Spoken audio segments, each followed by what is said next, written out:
తాను ఎందుకు రాజీనామా చేయాలని నిన్న ప్రశ్నించారు కడియం. గత ప్రభుత్వంలో 36 మందిని బీఆర్ఎస్లో చేర్చుకున్నారు. ఏ ఒక్కరైనా రాజీనామా చేశారా అని ప్రశ్నించారు కడియం శ్రీహరి. చిల్లర మాటలు మానుకోవాలంటూ బీఆర్ఎస్ నేతలపై విమర్శలు చేశారు. ఎందుకు రాజీనామా చేయాలి?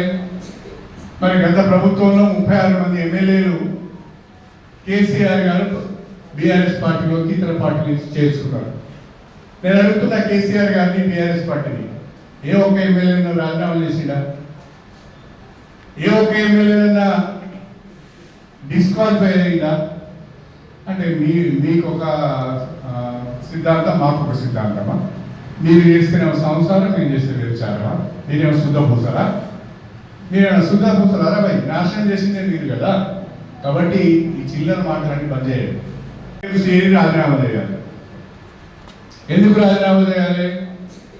మరి గత ప్రభుత్వంలో 36 మంది ఎమ్మెల్యేలు కేసీఆర్ గారు బీఆర్ఎస్ పార్టీలోకి ఇతర పార్టీలు చేర్చుకున్నారు. నేను అడుగుతున్నా కేసీఆర్ గారిని, బీఆర్ఎస్ పార్టీని, ఏ ఒక్క ఎమ్మెల్యేను రాజీనామా చేసిండా? ఏ ఒక్క ఎమ్మెల్యేనన్నా డిస్క్వాలిఫై అయిందా? అంటే మీకు ఒక సిద్ధాంతం, మాకు ఒక సిద్ధాంతమా? మీరు చేస్తున్న సంసారం, మేము చేస్తే వ్యభిచారమా? మీరేమో శుద్ధ పూసరా? మీరేమో శుద్ధ పూసలారా? భయ్ నాశనం చేసిందే మీరు కదా. కాబట్టి